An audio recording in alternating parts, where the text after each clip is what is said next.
I was saying yesterday that a person who gets help from another Jew financially, he should know that at the end of the day, HaKadosh Baruch Hu is the one who decided that he should give you. A lot of times a person can say, oh, if it wasn't me, where would you be? What would you do? You would be stuck. You would be nowhere. And they gotta tell him, you gotta learn Chovot Levavot. Chovot Levavot says, if it wasn't you, Hashem would have gave me regardless. He would have sent me a different shaliach. I have to show thanks. I have to give appreciation to you. You are zochet to be my shaliach. But at the end of the day, Hashem is the one who has me. He got me. Not you. You had the zechut to be my shaliach. Baruch Hashem. Therefore, the person has to not show overly appreciation. He has to show the proper appreciation. Thank you for allowing yourself to be the conduit, not to being the source. Okay, now what do we do next? Says that's if you're successful in business. But what if you're not successful in business? Rabbi, I started doing Amazon FBA. I'm not doing well. What is this? I have bitachon in Hashem. Why is Hashem doing this to me? He says, if a person's sustenance does not come the way of the avenue that you pursued, chas v'shalom, even worse. Some people go to college, get a whole degree, specialize in a whole field of specific occupation, and they try that occupation and they're not making money. They're not being successful in that occupation. So what should a person do? What's the Torah's outlook of how to juggle this situation? He should tell himself that it's possible that day's sustenance already came to him beforehand. It's already in his possession. The note over here says that he may already have the money he needs for that day in his savings. Alternatively, he may own assets that could be sold, and Hashem previously orchestrated that he should have these assets so that he could cover them, he could sell them to cover his current expenses. You hear this? Why do we assume that we have to make so much money? Maybe we already made the amount of the day that we need to make. Meaning to say, let's take the Chafetz Chaim Alav Hashem, right?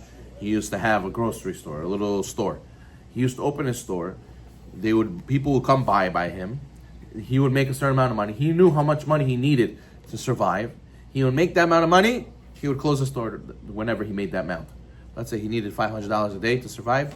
So even if 9 a.m, somebody came and made a $500 order, he would close the store the rest of the day. That's at 9 a.m. he would close.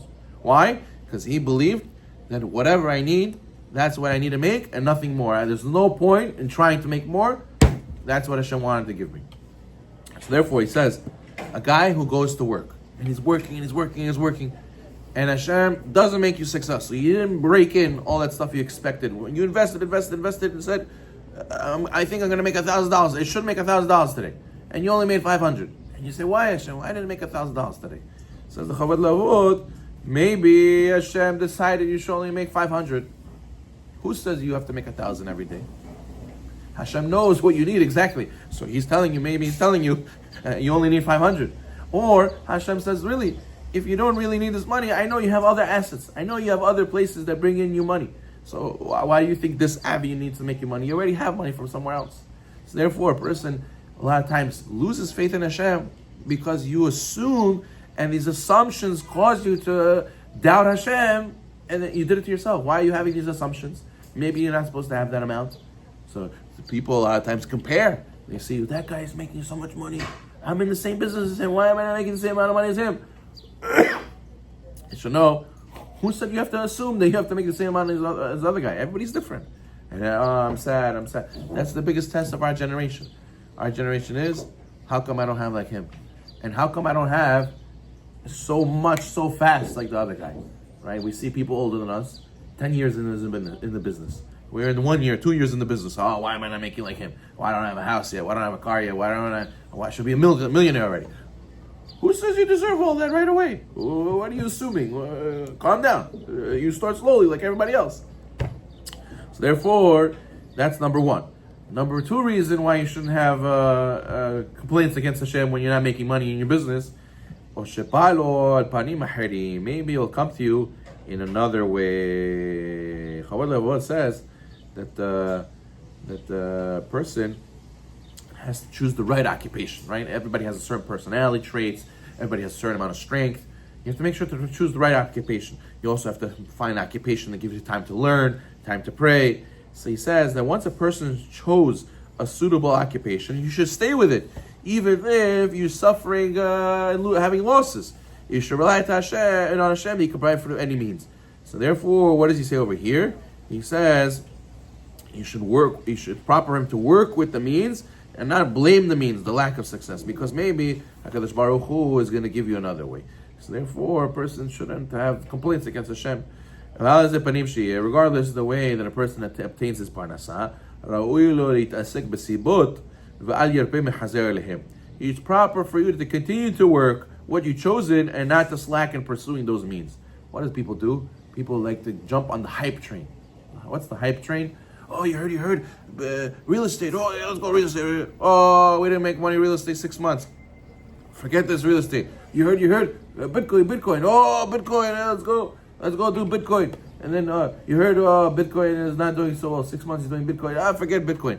Oh, you heard this, let's go. Every 6 months he hears new hype. He hears something else making money. He thinks he has to run to the other business. He says, no. Real bitachon, you chose one occupation that fits your schedule, that fits your personality. You should stick with it. I'm losing money. There's no difference if you go to that occupation. If Hashem wants you to have, you'll have. So stick with this one. This one lets you learn. This job lets you pray. This job fits your personality traits. You could do this for a long-term occupation. So stick with it. Don't be worried that you're suffering losses for now. It'll turn around. Hashem will never leave you hanging. And if Hashem, you think Hashem's going to give you there, if He could give you there, He could give you here also. And now you need to have bitachon. That's what some people tell me, Rabbi, Queens is too expensive. You got to move to here, you got to move to Miami, you got to move to here, move to there. You ask them the same question. What? So you believe that God can only give you those prices over there? Yeah, anyways, God needs to give you. So if stay here and God give you the prices according to here, God will give you enough money to live here and pay the bills here. He can only give you there? Hashem is only there? So therefore he says, don't think you have to run to some other occupation. This occupation can give you exactly what you need. You just have to have the bitachon. Depending on the place you go. What? Also, we learned that before. We said there is a concept in the Torah, Meshnei Makom, Meshnei Mazal. When you change your place, you change your mazal. So he says that applies to a person who has a decree on him. If he wants to avoid his decree, there's some decree of poverty on him. He sees that he's trying for a long time and his efforts are futile. He's not getting anywhere. So he must see that there must be some decree of poverty on me. How do I get around this decree? So maybe if I mesharem my place, I'll mesharem my mazal. But it's better to stay. If you don't have a decree, you should stay. You should stay, and Hashem, who will give you there, He will give you here. And why is it better to stay here? Because you found that this place gives you ability to learn, ability to pray, ability to your personality fits with this occupation. Therefore, you should stick to it. Why should you go and do something else that's gonna, go against your personality? It's not gonna let you pray. It's not gonna let you learn. There's a guy asked me the other day, Rabbi, should I take this job? It's a very good job, very good pay. However, I need to be on a Zoom, Erev Shabbat. Maybe it's going to go into Shabbat. I'm going to have to do meetings on Fridays. I said, but you're going to have to be in the city. You're going to have to be on Zoom, close to Shabbat. What if you don't make it back in time? It's not worth it. How are you going to, so what? No, you ask them if you could work, not on Fridays. No, you must work on Friday, they told him. We don't care about your Shabbat. I told him, no, this job's not for you. But he said, Rabbi, this is such a good parnasah. It's such easy money. He said, Hashem wants to give you this money. He can give you this money with a job with keeping Shabbat. There'll be another job will come around where they won't make you work close to Shabbat, and you'll still make the money, because if it's for you, it's for you. Hashem doesn't have only one occupation that gives money. He has any way to give money. So there are many ways to give money. So therefore, a person has to have that in mind. Baruch Ha'olam.